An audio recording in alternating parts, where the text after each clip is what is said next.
cause everything around me green. Get the money, dollar bill, yo. So, folks, today is going to be a little bit different than our normal standard Q&As because it's going to be lighter on the Q and heavier on the A. That actually just means that we've got a big system that we're going to be going over today. We decided to devote almost all of today's time to the class and discipline overhaul. So I'll back up real quick for people who don't know. So class-based game, right? So we've got was it 12 unique races and 11 unique classes, and Correct. we had something like, I don't know, 100 disciplines or something. It's a giant number now. Like, I think it's a massive number of new disciplines that are being added. Things are being reshuffled. We've got a redo basically of all the classes, all the races, all the promotion trees. Like, this was a pretty significant undertaking that we took on, and so it's actually coming in the next build. And what we're going to do today is talk a little bit about the approach, what the design goals were, and how we tackled those design goals. Yeah, and to Todd's point, this was a giant endeavor by the design department because a lot of this was using the tools that we have been building up over the past couple of years as we've been building the project. So design now had all the Legos that they needed. They could go off and rearrange the Legos in a new way. So all of the other things that the engineers are working on performance in the background, that effort continues. This was largely the design team going heads down and rearranging what we had. Yeah, it's not 90, probably 95% of the effort fell on the design team. There were a few odds and ends that we needed to round out some of the classes, some of the disciplines. And I believe we have a guest star for this time. I don't know if he is yet on the screen, but we'll introduce him now. And that is Ray Shelley, who is a principal designer with us, who kind of spearheaded this effort to rebuild all this. And so my marching orders to Ray were I wanted him to start by going back to the basics, right? Go back to Shadowbane and take a look. One thing that Shadowbane, my first MMO, had was it was very it was probably the best job I've ever seen in an MMO. This is the one thing I'm super proud of in that game. It was the best job I've ever seen of a game having completely open character build possibilities, right? You had a combination between races and classes and advantages and disadvantages and all of the disciplines. You could make all sorts of crazy combinations. You could make a centaur, warrior, gladiator, bounty hunter, werewolf if you wanted to. And so what I basically felt like was the Crowfall system, while it was very robust, was also very siloed. Characters were basically stuck into predefined character builds, and I didn't like that. So my marching orders, first of all, I know that Blair and Hallish and everybody were super busy, so I thought it'd be good to get fresh eyes on it. And so I asked Ray to go in and basically start by auditing Shadowbane and seeing how that thing blossomed, how the build combinations blossomed, then come back and take the existing game that we had with all the existing powers and the existing races and classes, because that wasn't really going to change, but break the spine of it and open it up and make it blossom in the same way. So that was my marching orders. How do you think we did, Ray? Yeah, I don't know. That was the goal, and so that's what we put our main focus in. We didn't want to create a ton of new stuff. Sometimes there were some deficiencies that players have been asking for certain things. And so we had the opportunity to actually put them in there. As Blair said, we had the tools now where we could actually accomplish some of those things that people have been asking for. So, yeah, as Todd mentioned, we got our design goals. He wanted that massive combination stuff that we had in Shadowbane. And, some of the classes necessarily weren't being played as much. So we wanted more in play, right? So we wanted a lot more character variability. And we wanted hard choices. Things were sort of falling into their little ruts and sort of a standard build, if you will. We wanted those choices to be hard. We wanted to I want this, and I want this, and I'd like that, and so we wanted players to, I'll try this time. Maybe I'll make a new character and try this one another time. So there needed to be enough cool things where people, had to make hard choices. So that was our main goal with this. Also, everyone's super busy working on, performance and everything else. So, we couldn't add a lot of new art or animations or things like that. And as Blair said, there's just a lot of reshuffling of what was there. So, But that said, the powers did have significant changes, right? The data behind the powers, right? The cooldowns or the how much damage it does or exactly what it does. The things that were more locked were art and animations because those are done. right. But the number, I think we have like, I don't know how many powers, 1,500 or something. Yeah. Those got rearranged and spread Oh. around and, well, Blair just teleported. They got rearranged and spread around and reshuffled. The thing about the hard choices is I think that's really key, right? Is that was I just want to talk about that for a little bit because the point is I want when I have a new point that I can spend in my talent tree, or when I have the access to getting a new power, I don't want to if that power is just game breaking, like it's so much better than my other choices, then it's not really a choice, right? And we Right. didn't want to go with the idea that we're providing players with non-choices. We wanted the choices to be impactful and so good that you're like, oh my God, this is a major decision and I can't decide. That's the emotion that we want is I can't decide. I can't pick between A or B. Oh, but if I did C, that might work really well with this thing over here. And that totally changes my build idea. And now I've got another build to explore. Like that's the kind of thing that we were going for in designing the system. And I think it's a pretty good spot. I will say as a caveat to this is when you give people hard choices and you give them this amount of variety in builds, there are going to be builds that are good and there are going to be builds that are bad and there are going to be builds that are great and builds that are terrible. That is part of the design approach is you embrace the fact that not all builds are created equally. Now we still do have our overriding idea that no build should be the best. No one build should be the best in every situation, but you will have builds that are the best in particular situations. So anyway, so that's kind of a long-winded intro to let you guys know where we started. And I'm going to actually probably hang back a little bit more than I usually do and let these guys go through what are we going to tackle the overall system. How do you want to tackle it, Ray? Yeah, let's there's so much going on here. Let's start with looking at one of the talent trees. Yeah, So and also just real quick, Ray, remember some of the abilities actually did change, so don't wrap your mind too much around what they do currently. That's absolutely true. Yeah. Right. So Halish definitely has changed the balance on some of these things. Josh has changed the functionality of some of these things. However, in lots of cases, we didn't want to get new art and new assets for all that, so we just kept it the same name. So in some cases, you'll be pleasantly surprised at what some of the powers do now. yes. There are things that stayed the same, and yes, there's a lot that changed. And we did try to keep some of the names that we had before because people were familiar with them, so you had an idea of the direction that the thing was supposed to go.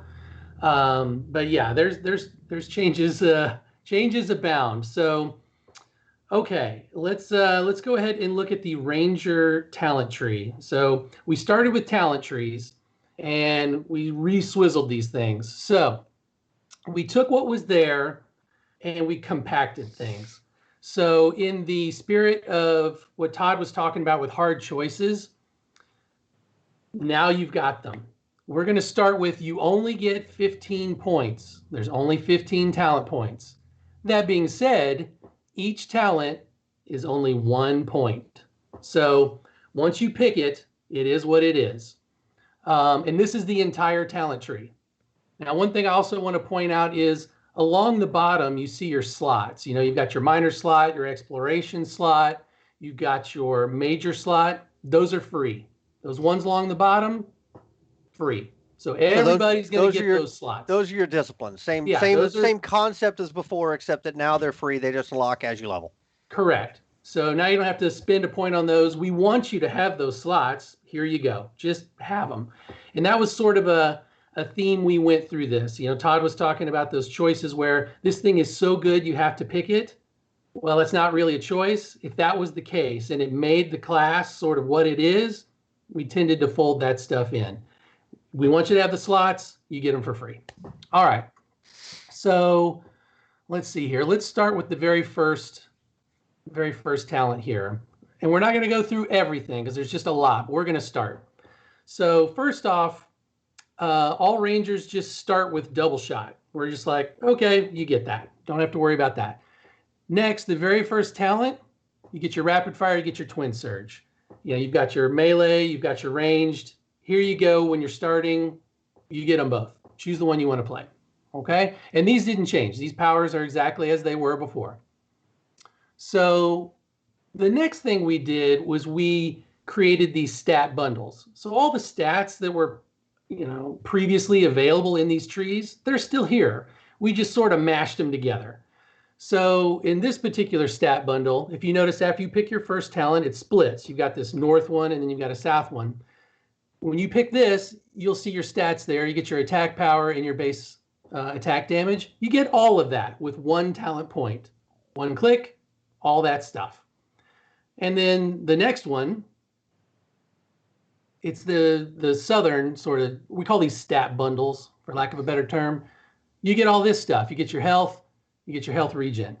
Now you can pick both bundles if you want. They're, just a talent point, 1 point, and you get all that stuff. Let's see, we're going to get to the meat as we go. So those next 3 that we didn't cover, that's your barrage, that's your sweep, that's your cross lat. They're exactly the same. They didn't change. You put 1 power into it, or 1 talent point into it, you get the power. Now the thing we're looking at here is, here's an additional minor slot. So we give you 2 for free. You want a 3rd one? You can spend a talent point. If you don't waste the talent point on it. Spend it on something else. Totally up to you. But to get more combinations, if you want to spend a talent point, get an extra slot, you buy it. It's right there. All right. Let's see. The next one, I just wanted to point this out. Alertness and flare, they didn't change, but we pulled it forward. So now every ranger can start to hunt out stealth. So they may not be the best at it. You may need to pick one of your promotion classes to be better at it. But I just wanted to point it out that rangers in general are the ones that sort of find the stealthy characters. All right. So now we're moving on to some of the new passive powers. So we took some passives, and you'll notice the top 2 there. So this first one is Fairy Fire. What this does is this will add a chance to add Fairy Fire to anyone, so of course they can't stealth, and that does it on every one of your attacks. So it is a proc, it can happen, it hits, good luck stealthing. Again, rangers are about countering stealth. All right, let's see, the next one, Ankle Shot. So this is, let's see if I remember this correctly, every 3rd basic bow shot that is charged above 95% adds slow to your target. Movement slow. So, yes, movement slow. And again, if you like this, pick it. If you don't, pick something else. So these are a little bit more of your control things. All right, we've got, let's see, did we skip? No, Draining Blades, is that? We jump into Survivalist next, right? Yeah, Survivalist is where we should be. All right, we see we have Draining Blades up, but that's all right. We talk about Draining Blades. Draining Blades, what this does, a passive, where your melee attacks gain lifesteal. That's Draining Blades, yeah. Let's see, where's the next one? Do we have Survivalist up there? Maybe not. All right, well, I'll just tell you what Survivalist does. It was the one that was before it.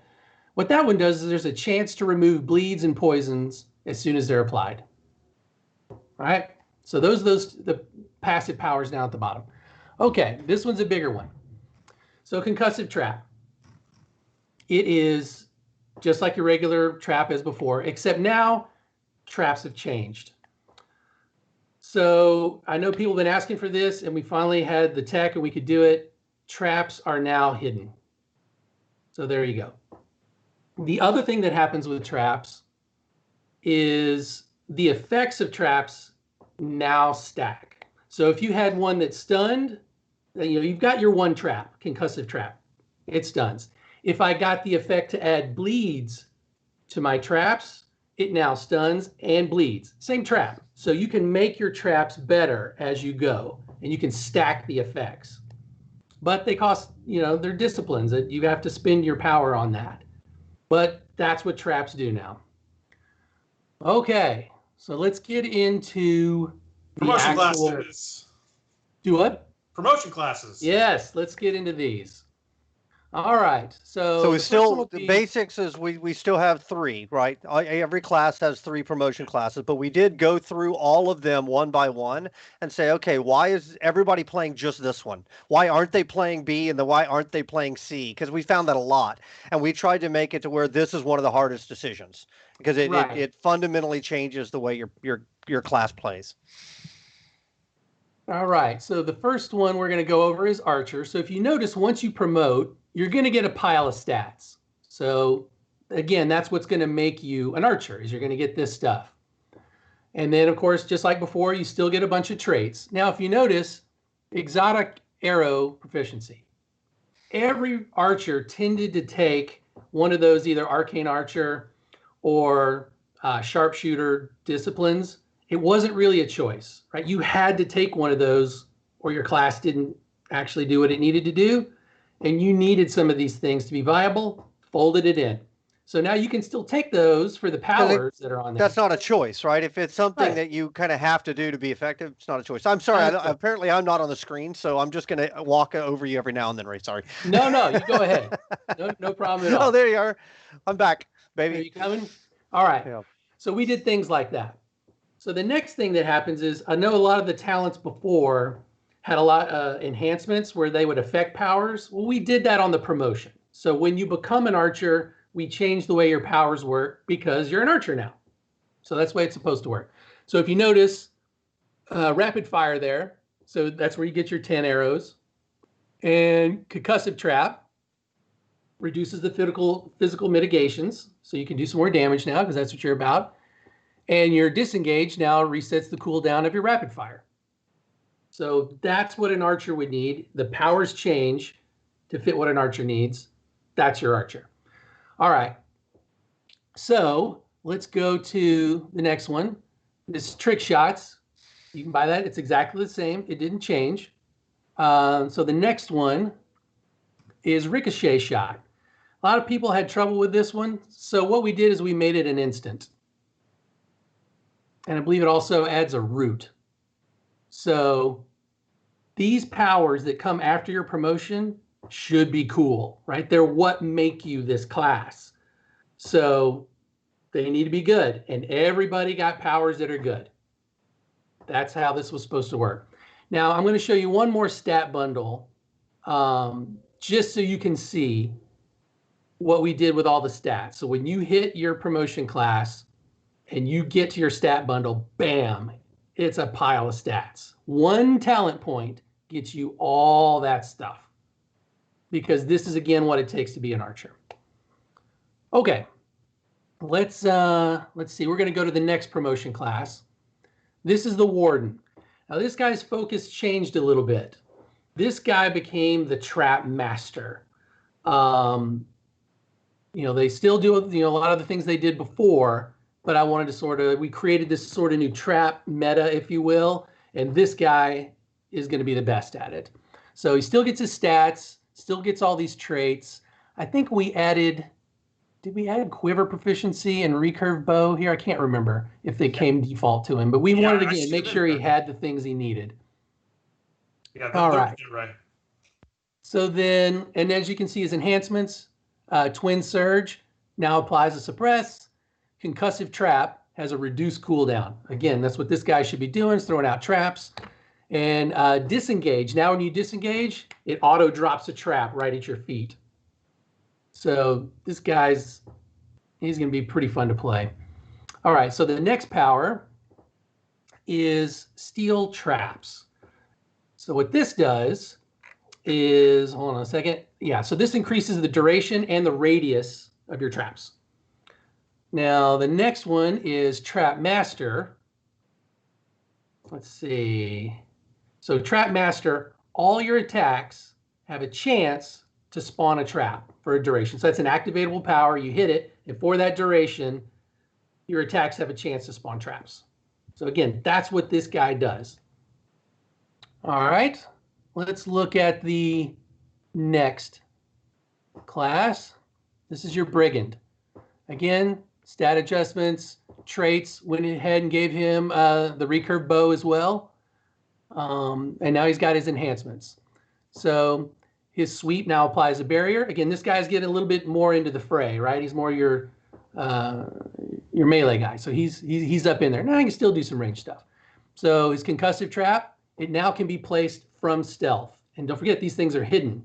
So this guy's supposed to be your stealthy guy, but he's still a ranger. His twin surge now deals more damage against bleeding targets. And we're going to get to that in a minute. All right, let's get to the next one. Let's see, from the shadows. Let's see here. Let me make sure I get this right. All right, so from the shadows is when you're exiting stealth, all melee attacks count as if done from behind for a duration. You also get increased perception and movement speed while stealthed. That's a passive. And then the next one, your ambush, which is a good opener, now adds a bleed, which combos well with your new powers that do more damage against bleeding targets. And there's, I think, another power that also adds a bleed. It can get pretty crazy. And again, you're in stealth. So, all right. Let's see. So from here, we're going to start talking about the next big section. Yeah, you notice how Ray didn't talk about the end caps, and we've just kind of not been talking about those. This is where it gets really exciting, everybody. Yeah, so as with promotion classes, you only get to pick one of them. So what we're having here is the same thing. These are domains. All right, so you will only, when you pick a promotion class, you'll notice here, if you look, that there's three more choices that happen. These are your domains. Think of these as, well, I don't know, more almost like a subclass, right? So here, the first domain that you would have a choice of would be Shadow. And what this does is when you pick one of these domains, all of our disciplines are put into various domains. If you choose Shadow, that gives you access to the disciplines that are available in the Shadow domain. Now you still have to equip them, and you've got your slots, but you now get the right, essentially, to equip these particular disciplines. So the next domain that we have is Dark. And again, it's a totally different set of disciplines, totally different set of powers. And if you choose Dark, you can't choose Shadow, but you've decided that this is the route I want to go. I want to go this direction. And then the last one. One thing that should be said is that a given major discipline may surface in multiple domains, meaning there's multiple ways to get it.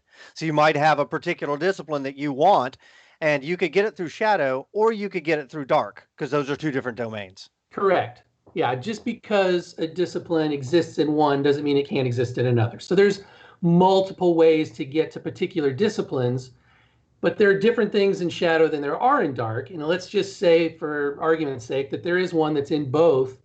Well, there's others that are there that are different. And so the combinations that you can get because you chose one versus another, that allows for those massive combinations, that character variability. How am I going to create a really interesting build based off this domain that I chose?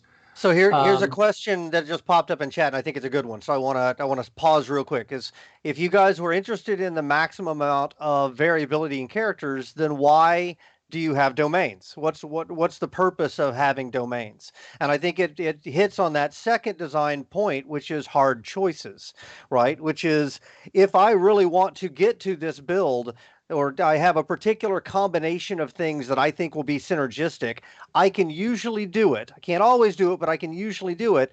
But there's a cost to do it. I have to give up something else because I can't be the best at all of the things. So that was the goal, is it makes the system more interesting and fun to explore if you have to actually work your way through the tree to figure out how you're going to get there. And these domains can also be granted by your race and your class. So sometimes the answer is, well, I really want this particular domain. If I make a Stoneborn champion, I can get there without having to actually buy it. So that's why. So I'm sorry, I'm kind of jumping a little ahead, Ray. I'll let you jump back in. But it was a great question. So I didn't want to let it flow past. Yeah, and your class and your race will give you access to disciplines, not necessarily a domain. But Sorry, the yeah, other, you're right. Your Stoneborn is a domain, so correct, it therefore has its own list of available disciplines. correct. And the other thing I'm a big fan of is I picked Brigand. Well, not every Brigand should be the same. You know, they're going to have things in common. So the Brigands will have the things that they have access to, you know, in their promotion tree. But they could have picked different talents to get to Brigand.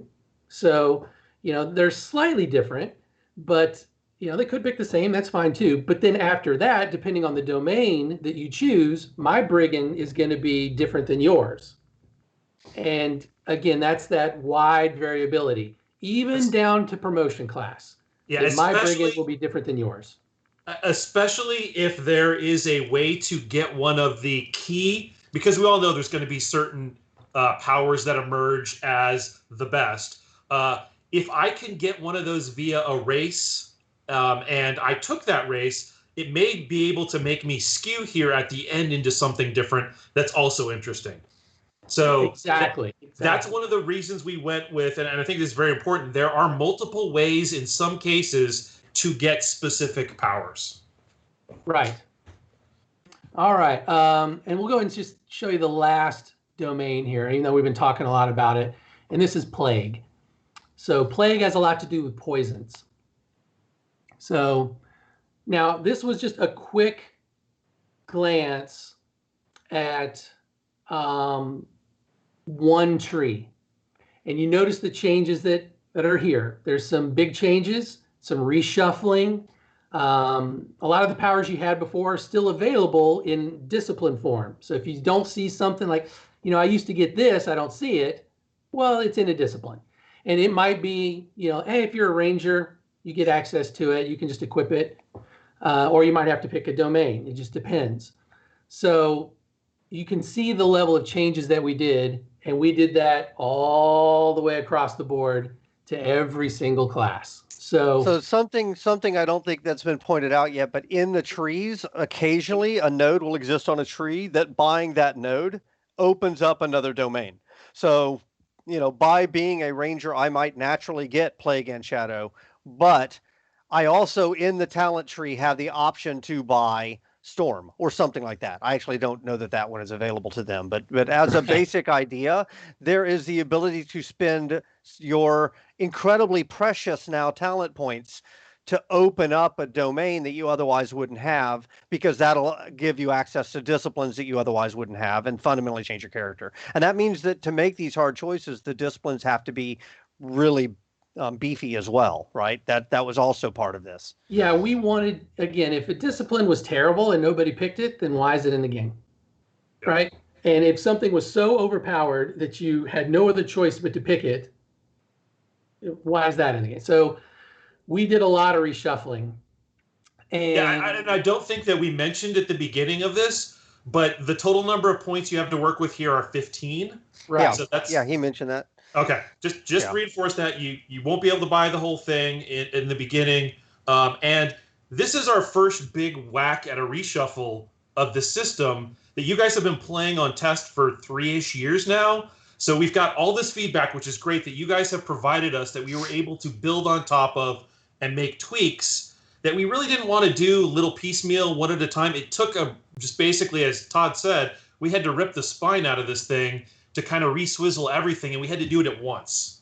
So it's great that we're here now. We always knew that this time was coming, and it's kind of cool to see the outcome of what these guys produced, going through and actually, here's a bunch of data. Now look at it as someone who hasn't played with it before and figure out a great system, because I think they landed on it. And this was the efforts of Ray and Josh and the Powers and Hallish balancing them at the end of it. Jack and Max wrote the little lore snippets that you see in every one of these. That was also something important, was to just make it feel like a polished thing and not just kind of like, they kind of threw this thing together. It was this is really exciting to me, is that we're able to produce this now and to this quality.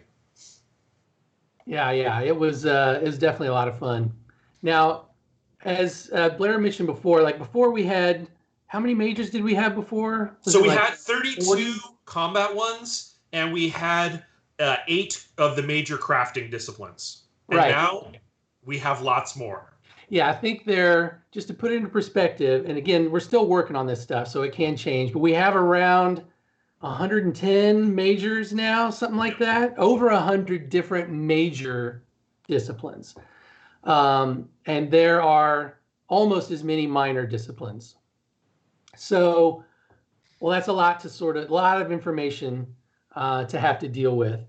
So what we're doing now is we're going to create a system in the game where you can get information about those. So we're inside the tree. Here's go the next slide here. The next one is actually me talking about disciplines and going through those a little bit more, Ray. Is it? I thought it was the Runestone catalog. I thought they put the Crowpedia at the end. Oh, no, I think it got moved up, didn't it? All right. I think, yeah, it got moved up. If you look at the next slide. Yeah, let's jump. I was going to say, let's go ahead and jump over to Crowpedia real quick because it actually is pretty important. Okay. Because it's part of the understanding how this thing is going to work. There are so many combinations now that we needed to actually put support systems in the game, and we'll hopefully make this information available externally as well. Just so because what I said was I wanted to be able to have builds be a top-down and bottom-up approach. So bottom-up is, hey, I want to be this particular race and class. I have a concept. Now I want to build on that and figure out the right powers and disciplines which are in domains, and I want to figure out what I want to build out. The other is the opposite, which is, hey, looking through the game, somehow I saw these 2 cool powers, and I decided that there was a cool concept based on those powers. So now I want a bottoms down, or a top down. I want to actually go and figure out the right race class combination to get to that combination. So I wanted to be able to get there from both directions. And that's where the Crowpedia came in, was basically a way of organizing this information to allow you to see it. So. Right. So we'll put a button here where you can pull something up, and then a screen will come up, which will allow you to do, various filters. So as we talked before, the race you pick gives you access to certain disciplines. The class you pick also gives you access to certain disciplines. And the domain you pick gives you access to even more disciplines. So if you want to find out sort of what you have access to, or as Todd talked about, you can either go top down, like, oh, if I pick this, what can I get?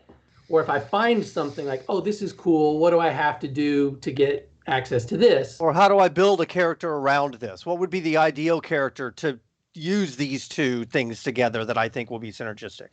Right. So also, we didn't talk about minors, but minors are also sorted into these domains. Correct. So if you choose the dark domain, that has both majors and minors in it.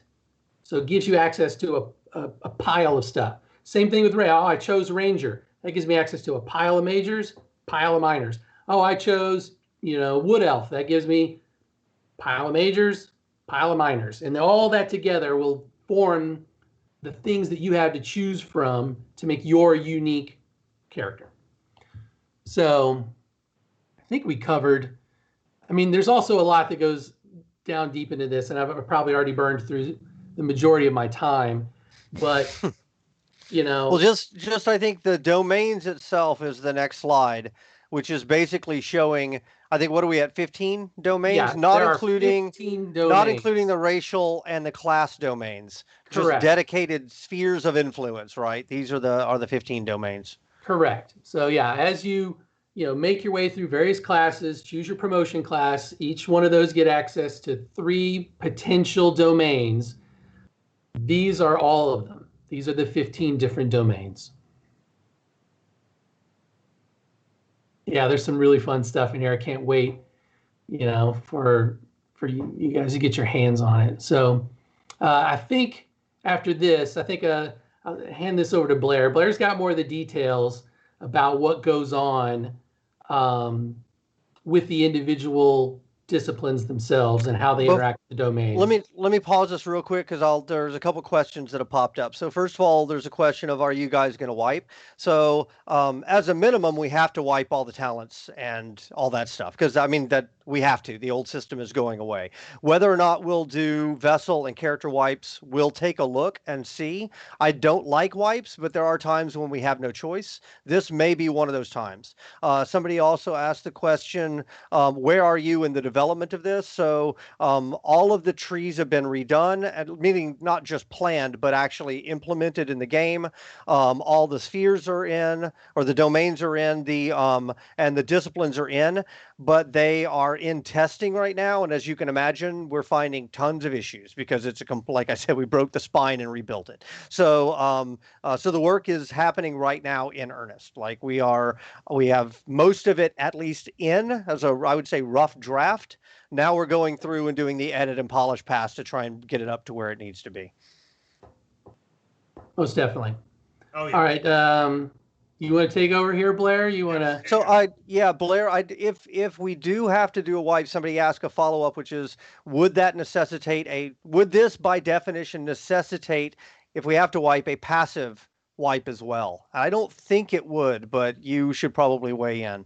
Yeah, no. So based on characteristically over the lifetime of the project, I've tried to move nodes around rather than delete and recreate new skill nodes, which would normally necessitate a wipe, but moving them around normally doesn't. And I think in this one, really, the only way the skill trees were touched was I added a couple of new nodes for some of the old crafting minor disciplines that were really good passives, and everybody wanted them. It was just they didn't want to give up a minor slot to them. So they were moved into the skill tree so you can get them account-wide as you progress through the crafting basics skill tree. But we'll talk about that as we keep moving forward a little bit here. Yeah, so the goal is no passive skill training wipe would be my goal. All right. So let's talk about disciplines. So you guys are very familiar with the types of disciplines we've had. We've had 3 buckets now forever, which has been the major bucket, the minor bucket, and the exploration bucket. We still have those buckets. They're still the same. They still look the same. And the slots that you get are still the same. However, I had alluded to this last month in the Q&A, was maybe the formula is what needed to change, which is what exactly these things give and where exactly they're categorized. So if you pull up the next slide, please, Emily, we've got a new major discipline.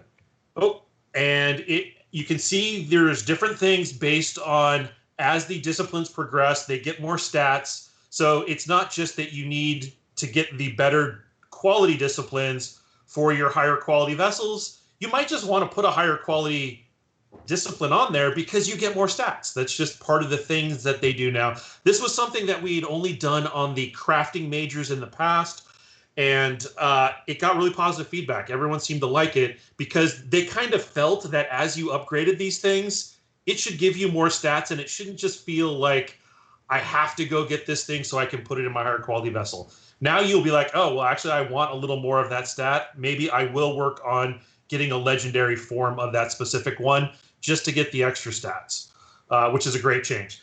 You'll also notice that generally majors have 2 powers and 2 stats associated with them across the board. And minor formula is now that it'll have a power or a passive, and they also have stats.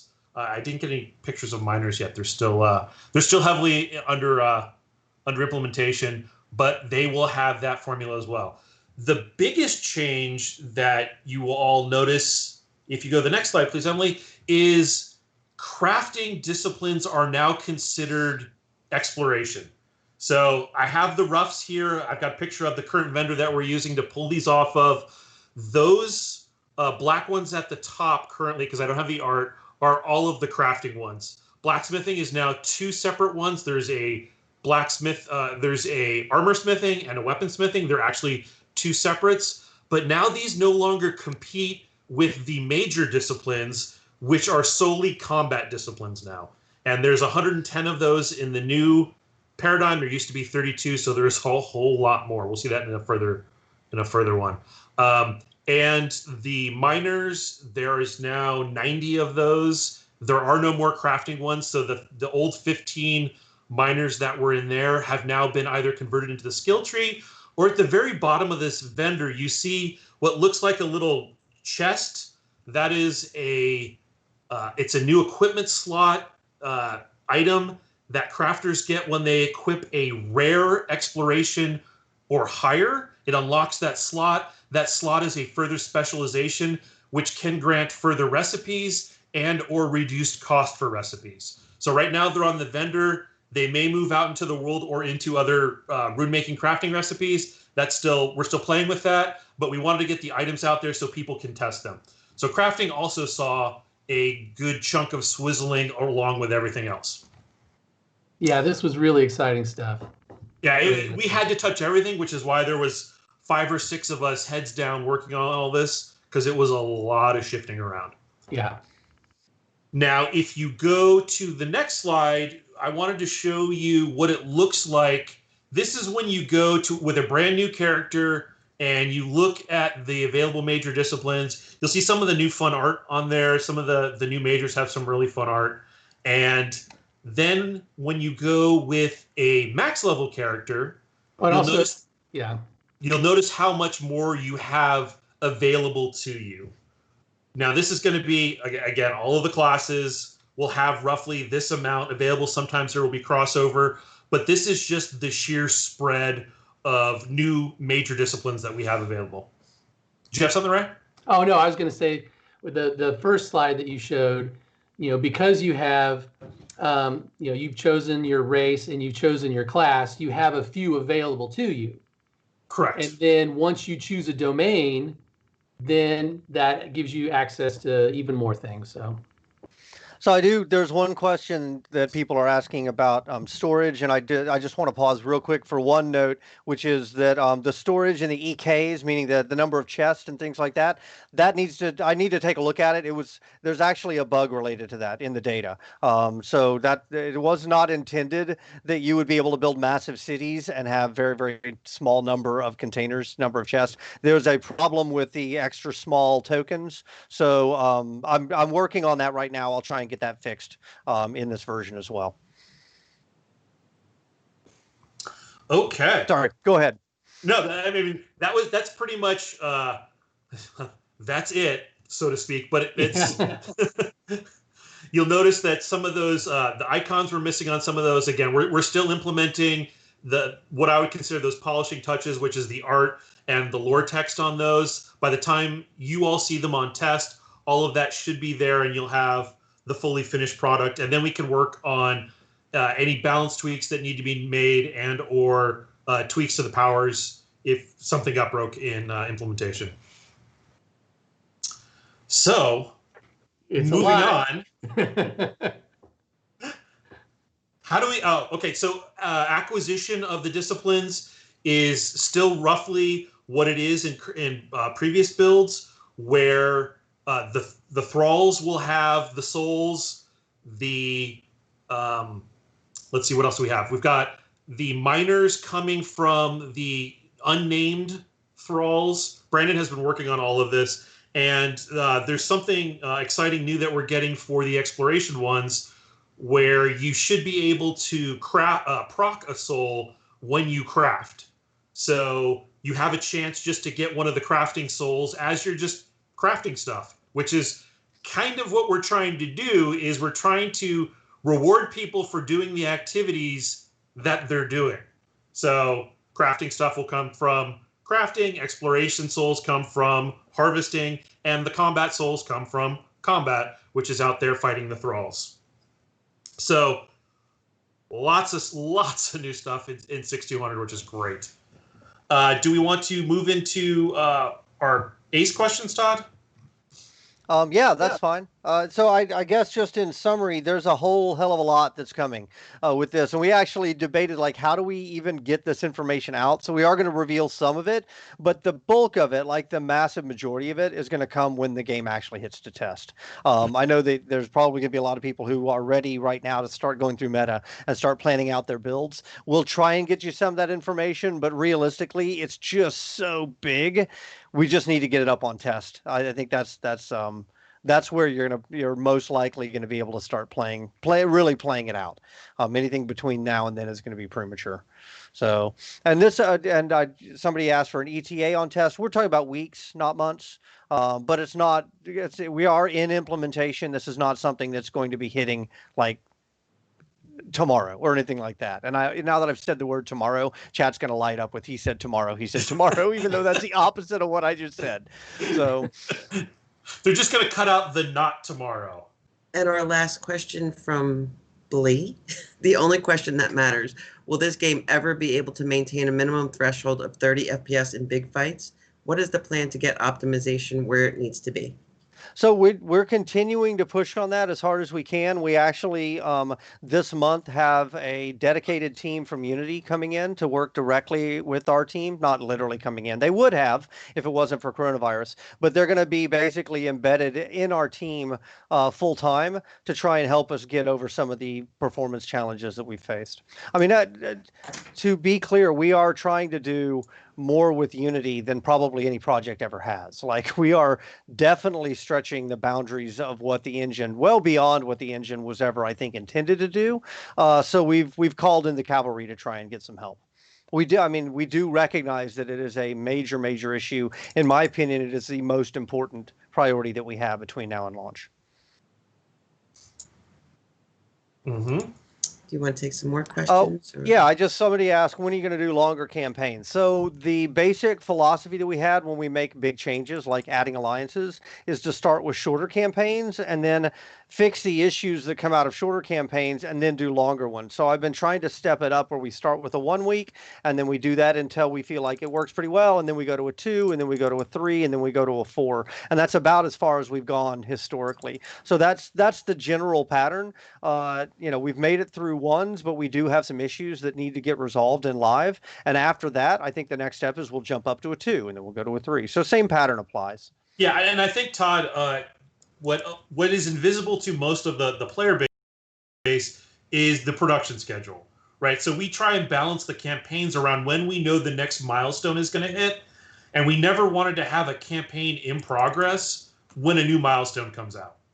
So we try to also schedule these things. We know we have this many weeks to work with. We know we're going to have some issues right off the bat. If we were to instantly start with a long one, we don't want you guys to suffer with something that we need a new campaign for 3 weeks, right?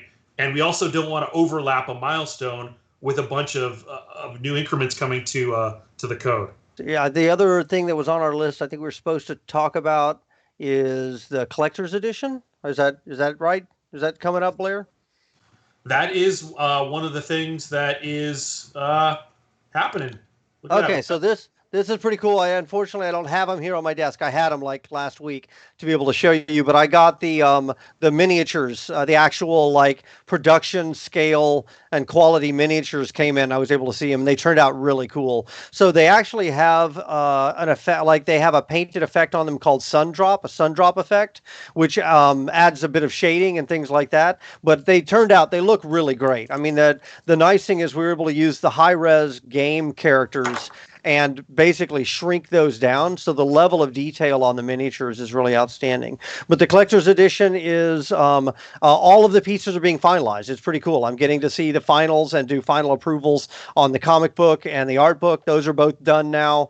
So bit by bit, this thing is coming together and it looks really cool and really nice. So if that's something you guys, a lot of you got it, I think, as part of the Kickstarter back rewards, but it's now being added to the store as well. So you can go and pick one up, and they're being sent off for printing as we speak, which is pretty cool.